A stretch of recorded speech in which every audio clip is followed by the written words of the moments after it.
জলের বোতলের ভিতর মসুর ডাল দিয়ে বানিয়ে নিন খুব সুন্দর একটা রেসিপি। হ্যালো এভরিওয়ান, জেস ভিডিওর আরও একটা নতুন ভিডিওতে আপনাদের সবাইকে স্বাগত। আশা করছি যে যেখান থেকে ভিডিওটি দেখছেন সবাই ভালো আছেন, সুস্থ আছেন, আমিও ভালো আছি। ভিডিও শুরুতেই একটাই অনুরোধ, একটা লাইক দিয়ে সম্পূর্ণ ভিডিওটি দেখার, আর চ্যানেলে যদি কোনো নতুন বন্ধু এসে থাকেন প্লিজ একটা সাবস্ক্রাইব করে পাশে থেকে যাওয়ার অনুরোধ করছি। তো এখানে আমি রেসিপিটি বানানোর জন্য নিয়ে নিয়েছি 200 গ্রাম মতো মসুর ডাল। মসুর ডালটাকে 2-3 বার জল পাল্টে পাল্টে ধুয়ে নিয়েছি।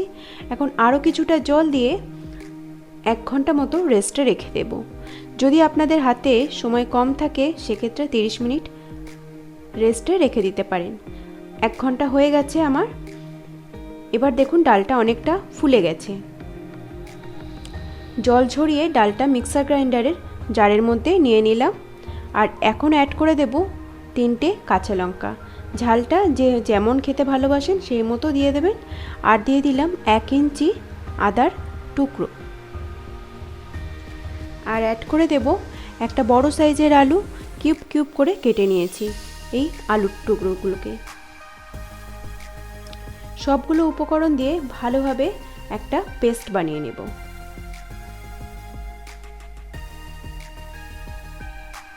সামান্য একটু জল দিয়ে কিন্তু পেস্টটা বানিয়ে নিতে হবে। এখানে আমার পেস্টটা বানানো হয়ে গেছে। আমি অন্য একটা বোলে পেস্টটা নামিয়ে নিয়েছি। এখন এর মধ্যে অ্যাড করে দেব 2 চামচ চালের গুঁড়ো। আর দিয়ে দেব কিছু স্পাইসেস। হিং দিলাম হাফ চামচ হলুদ গুঁড়ো, হাফ চামচ লঙ্কার গুঁড়ো, হাফ চামচ জিরের গুঁড়ো। সমস্ত উপকরণগুলো আপনাদের ঘরে অ্যাভেলেবেল থাকবে। এরকমই উপকরণ দিয়ে এই রেসিপিটা কিন্তু খুব সহজেই হয়ে যায়। আর দিয়ে দিলাম হাফ চামচ চাট মশলা, হাফ চামচ গরম মশলার গুঁড়ো, আর পরিমাণ মতো লবণ দিয়ে দিলাম। আর সবার শেষে অ্যাড করে দিলাম কর্নফ্লাওয়ার 2 চামচ মতো। আর কর্নফ্লাওয়ার যদি ঘরে না থাকে সেক্ষেত্রে আপনারা বেসন বা ময়দাটাও ব্যবহার করতে পারেন। সমস্ত উপকরণগুলো দিয়ে ভালোভাবে মিশিয়ে নিলাম। তো মেশানো হয়ে গেছে। এখন অ্যাড করে দেব হাফ চামচ মতো বেকিং সোডা। বেকিং সোডাটা দিয়ে ভালোভাবে আবারও মিশিয়ে নিতে হবে। তো চলুন এখন অন্য একটা প্লাস্টিকের বোতল নিয়ে নিয়েছি। সেই বোতলটাকে ভালোভাবে ধুয়ে নিতে হবে এবং বোতলের যে উপরের মুখটা আছে সেই মুখটাকে একটু ছিদ্র করে নিতে হবে। তো দেখতেই পাচ্ছেন। আর এখানে আরও একটা বাজার করা যে প্লাস্টিক হয় সেই প্লাস্টিক নিয়ে নিয়েছি। এই প্লাস্টিকটা নিয়েছি, এর মধ্যে এই যে ডালের পেস্টটা আছে এর মধ্যে দিয়ে দেব। এবার ভাবছেন তো যে প্লাস্টিকের মধ্যে ডালটা দিয়ে আমি কি করব। তো চলুন আগে দেখাচ্ছি। এখানে পুরো পেস্টটা ডালের মধ্যে নিয়ে নিয়েছি।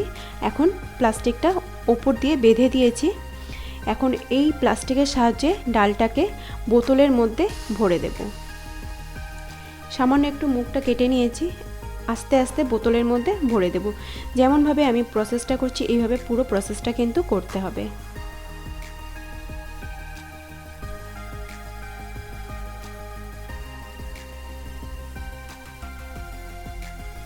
তো ডালটা এখানে আমার পুরো বোতলের মধ্যে ভরা হয়ে গেছে, দেখতেই পেলেন। আর উপরে একটা ছোট্ট মতো ছিদ্র করে নিয়েছি। আর এখানে তেলটা আমি আগে থেকেই গরম বসিয়ে রেখেছি। এখন তেলটাকে খুব হিটে কিন্তু এটা ভাজা যাবে না, তাহলে উপরটা পুড়ে যাবে আর ভিতরটা কাঁচা থাকবে।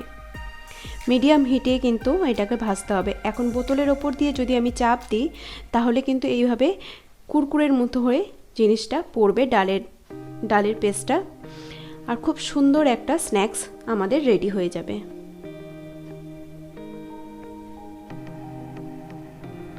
এইভাবে অল্প অল্প করে দিয়ে দিয়ে আমি কিন্তু পুরো ডালের পেস্টটাকে ভেজে নেব কুরকুরের মতো করে। তো দেখতেই পাচ্ছেন কত সুন্দর হয়ে গেল একটা সুন্দর রেসিপি। এটা ইভিনিং স্ন্যাক্সে আপনারা আরামসে বাড়িতে বানিয়ে খেতে পারবেন এবং বাচ্চাদেরকেও খাওয়াতে পারবেন। তো রেডি হয়ে গেছে আমার মজাদার মসুর ডালের আর আলুর স্ন্যাক্স। আশা করছি আপনাদের ভিডিওটি ভালো লাগলো। যদি ভালো লাগে চ্যানেলটিকে সাবস্ক্রাইব করে পাশে থেকে যাওয়ার অনুরোধ করছি। এভাবে আমি কিন্তু সমস্ত ডালটাকে বানিয়ে নেব।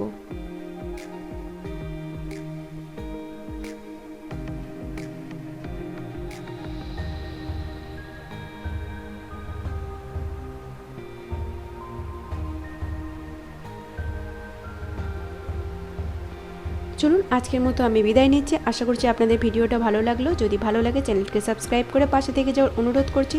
আর এতক্ষণ আমার সাথে থাকার জন্য সবাইকে অসংখ্য ধন্যবাদ। আবার দেখা হবে নেক্সট কোনো ভিডিওতে। ততক্ষণ সবাই ভালো থাকবেন।